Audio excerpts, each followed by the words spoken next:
1993년에도 이번 세월호 사건처럼 참담한 여객선 사고가 일어났었죠. 바로 서해페리오 사고입니다. 벌써 21년 전의 일인데 안전점검 제대로 안 했고 엉터리 구명보트 제대로 작동하지 않았다는 점까지 비슷합니다. 서해페리오 사고 당시 검사로서 이 사건을 직접 수사했던 분, 지금은 변호사세요. 김희수 변호사는 이 상황을, 지금의 상황을 어떻게 보고 있을까요? 오늘 연결해 보겠습니다. 김희수 변호사님 나와 계십니까? 네, 안녕하세요. 수고 많으십니다. 예, 서해페리오 사건 제가 지금 간단히 소개는 했습니다만 지금까지도 역대 최악의 해상 사고로 기록이 된 사건 맞죠? 예. 그 당시 수사하면서 사고 원인은 어떻게 결론 내리셨죠? 최종적인 사고 원인은 일단 화물을 많이 실은 과적하고요. 예. 승선 인원을 정원보다 훨씬 더 많이 태운 과적과성이고요. 예. 과적과성의 운항 부주의, 그리고 그런 운항 부주의로 인한 또 선박 복원용 문제, 이런 것들이 가장 커다란 원인으로 그때 당시 저희들은 결론을 내렸습니다. 상당히 복합적인 원인이었어요. 예. 21년 만에 벌어진 이번 세월호 참사, 그때와 판박이라는 지적이 나오는데 변호사님도 공감을 하세요? 예, 상당 부분, 물론 다 똑같지는 않습니다만은, 상당 부분 동일한 그런 모습들이 보이고 있어요. 예를 들면 어떤 걸까요? 가령 과적이라는 문제에 대한 의혹은 그때는 이제 현실로 밝혀졌지만 지금은 의혹으로 남아 있지 않습니까? 예. 그런 과적을 싣고 가면 결국 선박의 복원력이 문제되는데, 그것도 역시 똑같이 문제되고, 지금 이때 그때 당시 서해페리오에서의 복원력 문제는 사실 복원력 자체의 시험 테스트를 무자격업자가 하는 그런 문제까지도 발견이 됐었거든요. 맞아요. 예. 근데 이제 선박 개조에 따른 그런 복원력 문제가 지금 똑같이 또 문제가 되고 있고요. 그렇죠. 그다음에 관리 감독을 해이했다는 거, 이런 것도 지금 똑같이 보여지고 구명보트를 또 전혀 작동이 되지 않았거든요. 예. 이번에도 뭐 거의 안 된 거나 마찬가지잖아요. 그렇습니다. 그런 점들이 거의 똑같은 지금 모습들을 보이고 있습니다. 언론의 무리한 취재, 성급한 보도, 지금도 논란인데 그 당시에도 오보가 상당했죠. 예, 많이 있었습니다. 근데 이제 그게 어떤 국민적 관심사다 보고 또 알 권리도 있고 하다 보니까 그런 문제는 생겼는데, 당시에도 하여튼 몇 가지 오보들이 있었습니다만, 대표적인 것들이 어쨌든 선장이 살아있다, 선장 살아있는 걸 목격했다, 이렇게 하는 그런 보도들이 나갔었고. 선장이 살아있고 해외로 도망을 갔다, 이렇게 굉장히 구체적으로 나오지 않았어요? 이미 사망한 선장인데. 예. 그러다 보니까 이제 결국은 정말 선장이 살아있을 가능성에 대비해서 검찰에서는 지명수배까지 내렸었어요. 나중에 보니까 이제 시체가 발견이 됐죠. 한 일주일 뒤에요. 그렇죠. 시체가 발견이 되고, 그러다 보니까 귀신 잡는 검찰에서 많은 비판을 받았습니다. 물론 수사팀에서 그렇게 했기 때문에 저도 수사팀 일원이고 당연히 잘못 판단한 것에 대한 책임은 통감을 하고 있습니다. 그런 이제 혼란의 상황들이 있었던 것까지도 지금 비슷한 모습이라는 건데, 당시 기록을 제가 쭉 살펴보니까요, 사고가 일어난 바로 그날 저녁에 바로 해운사를 압수수색하셨더라고요. 왜 그렇게 그걸 서두르셨습니까? 그때 당시 저의 판단으로는 일단 그때 당시와 조금 틀린 게, 선박이 그때는 서해페리오 같은 건 바로 바닷속으로 바로 침몰을 해버렸거든요. 아무것도 증거가 없는 상황인데 앞으로 수사를 어떻게 해야 될 것인지가 가장 고민이었고요. 증거 확보가 두 군데라고 생각을 했습니다. 두 군데. 그 당시 해운사하고 그다음에 해운항만청 지도 감독하는 권한이 있는. 그래서 이 두 군데를 바로 압수수색을 했었습니다. 그렇군요. 근데 지금 보면 말입니다, 사고가 난 지 한 3일 후부터 압수수색을 시작을 했어요.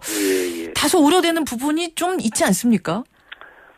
아무래도 조금은 더 빨랐으면 하는 아쉬움은 있는데요. 단지 시간적으로 조금 늦었다고 해서 그것이 잘못됐다, 이렇게 제가 지금 뭘 압수수색하고 뭘 확보했는지 모르기 때문에 그렇게 말하는 건 조금 어려울 것 같습니다. 함부로 말할 수는 없지만 조금 더 서둘렀어야 되지 않겠냐는 생각은 누구나 할 수 있는 부분입니다. 그 사이에 뭔가를 증거를 인멸했다든지 숨겼을 가능성도 있기 때문에. 그렇습니다. 행정부 대응은 어떻게 보세요? 어떻게 21년 전보다는 우리 정부가 지금 대응 잘 하고 있습니까? 그분이 참 21년 전보다 전혀 나아진 게 없다라고 하는 것이 정말 좀 분통스러운 일이었는데요. 21년 전보다 나아진 게 없다고요? 예, 나아진 게 없고 거꾸로 오히려 보면 그 대응을 할 때게 그때 당시에는 해경이 정말로 열심히 잘해줬어요. 예. 일사불란하게. 예, 그리고 민간인 어선들하고 협력도 굉장히 유기적으로 잘 됐습니다. 어허. 그래서 그런 문제들이 전혀 어떤 문제점으로 안 나타났는데 이번에는 왜 그랬는지 도대체 이해할 수가 없을 정도예요. 그런 면에서 굉장히 오히려 거꾸로 후퇴하지 않았느냐라는 생각까지 갖고 있습니다. 그런 점들도 더욱더 화를 나게 하는 대목인 것 같습니다. 개인적으로는 정말 화가 많이 납니다. 그 초동 대응할 때 그때 말씀하시는 걸까요? 좀 구체적으로 듣자면 제일 화가 나는 부분 하나를 찍으라면 어느 부분이 그렇게 화가 나세요? 그러니까 처음에 해경들이 도착을 해서 예.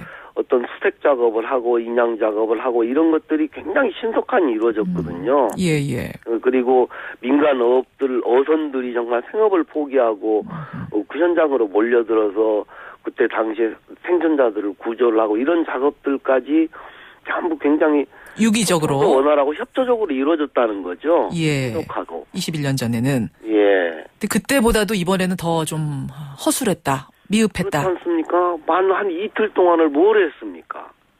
여러 가지 다양한 방법들이 있는데 예. 아무것도 하지 않는 모습들을 지켜보는 국민들 모두가 가슴이 다 들어갔잖아요. 저부터 그러고요. 예, 그 부분에서는 모든 국민들이 비슷한 생각을 하고 계시는 건데 그나저나 변호사님 저는 제일 궁금하고 좀 답답한 것이 분명히 21년 전 그 사고 엄청난 사고였고 문제점 개선해야 된다. 우리 대응책 마련해야 된다는 얘기가 있었을 텐데 예, 많이 있었습니다. 많이 있었죠. 연일 그 얘기 했죠. 예, 그런데 왜 21년이 지나도 똑같은 사고가 벌어졌을 때 똑같은 상황이 돼야 되는 겁니까? 왜입니까? 그게 정말로 우리가 과거의 경험을 통해서 나아지지 못하고 배우지 못한다면 한 민족의 희망이 있겠냐라는 생각도 하거든요. 근데 어쨌든 그때 당시에 가령 예를 들어보자면요. 예. 그때 당시 승선 인원의 탑승 카드 같은 경우를 의무화시키지 않았어요. 그래서 실제로 누가 탔는지 몇 명이 탔는지 확인할 수 없는 문제점들이 있었어요. 그때는 그냥 표만 끊고 다 그냥 배 탄 거죠. 여객선 탄 거죠. 예. 그래서 이제 그런 것들도 의무화시켰는데 이번에도 또 똑같은 문제가 나오더라고요. 지금은 탑승 카드를 쓰기는 쓰지 않았습니까? 예. 그런데도 그 탑승 인원에 없는 사람들이 지금 무임승차, 뭐 버스 타고 그냥 운전해서 들어간 분들, 뭐 화물차 운전자 이런 분들 다 빠졌거든요. 예. 그런 것들이 생기고 있고. 예. 그래서 법령까지 다 개정을 했는데 전혀 이행되지 않는다는 거죠. 그리고 그때 당시에도 사고 당할 때 호출과 역호출의 문제들이 있어요. 그건 뭔가요? 그러니까 일정 부분 이렇게 여객선이라고 하는 게 지나갈 때 일정 지점을 통과하면서 서로 이렇게 교신하는 거거든요. 지상에 있는 그 관제탑들하고요. 예. 그렇게 그러니까 이 배도 지금 현재 어디 가고 있다. 오케이 서로 확인하는 거죠. 그렇죠. 안전을. 그런데도 그때 당시에도 그게 굉장히 전혀 없어가지고 문제가 됐었는데 이번에도 또 똑같이 그런 것들이 문제가 되는 것 같고요. 예. 그리고 그 다음에 이제 법령 개정 같은 경우도 그대로 상당히 좀 그때 당시에 여러 가지들이 개정이 됐는데 예. 이번에도 보니까 똑같이 아무것도 지켜지지 않았다라는 거죠. 검사하는 과정, 관리 과정, 뭐 개조, 증축에 관한 법령 이런 것들이 미비한 게 그대로 남아있단 말씀이시죠. 제도는 바뀌었는데 그걸 실제로 시행하는 선주라든가 운행하는 선원이라든가 이런 것들에 대한 인식들이 전혀 바뀌지 않았다라는 거예요. 답답함이 이제 인터뷰 과정에서 계속 묻어나는데 근데 말입니다. 이번 사건 보면 이제 검경 합동수사본부가 꾸려져서 수사를 진행 중인데요. 검찰과 경찰. 이제 경찰이라면은 해경도 포함이 될 텐데 해경도 역시 감독 책임이 있는 기관이고 이제 구조 작업에도 참여를 한 기관이다 보니까 어떻게 보면 해경도 지금 수사를 일정 부분은 받아야 하는 상황인데 이분들이 수사를 하고 있어서 이 부분이 좀 미심쩍다. 이런 분도 계세요. 어쨌든 수사의 주체는 검사기 때문에요. 필요하면 뭐 당연히 조사를 해야 될 것이고 뭐 이런 사건에서 무슨 예외를 두고 누구 봐주고 전혀 그래서도 안 되고 그럴 수도 없는 문제 아니겠습니까? 그건 뭐 당연히 구분을 해야죠. 그러니까 그것은 일단 수사 과정을 지켜볼 수밖에 없고 그렇습니다. 관제센터 해경 소속입니다만 이런 것들도 철저하게 팔이 예. 안으로 굽는 것 없이 수사를 해야겠다는 말씀이세요. 예, 그렇습니다. 또 하나 걱정거리. 구조는 됐지만 그날의 악몽이 생생한 생존자 학생들 있고요. 또 지금 실종자 가족들, 사망한 희생자들의 가족들 모두들 외상후 스트레스가 걱정입니다. 이게 서해 페리오 사건 때는 어땠나요?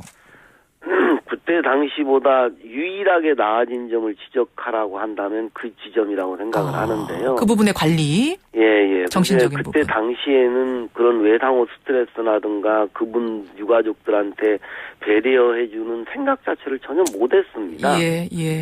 저 자신은 물론이고 저 자신이야 뭐 수사나 좀 알지만 다른 건 아무것도 모르는 사람이었고. 예. 근데 어쨌든 그런 문제점들은 초기에 언론에서도 많이 지적을 해줬고요. 굉장히 조심스럽게 접근도 하고. 그렇죠. 그 안에 그런 문제들만큼은 그때보다 유일하게 나아진 점이 있다고 확실하게 말할 수 있는 지점인 것 같습니다. 그런 부분에 대해서 정신적인 부분에 대해 우리가 신경 써야 한다는 이런 인식이 훨씬 높아진 점. 예. 그런 부분은 대처 잘하고 있다는 말씀. 예, 그렇습니다. 그래도 뭐 하나 나아진 점이 있어서 참 예. 그나마 위로가 됩니다. 예. 우리가 함께 마음을 모아서 대처를 해야 될 때고요. 21년 전보다 지금 나아진 게 없다는 것 가슴 아프게 생각하면서 우리 스스로를 반성해 봐야 될 때가 아닌가 싶습니다. 변호사님 오늘 귀한 시간 고맙습니다. 예, 수고하십시오. 21년 전 서해 페리오 사건 당시 담당 검사였습니다. 김희수 변호사 연결했습니다.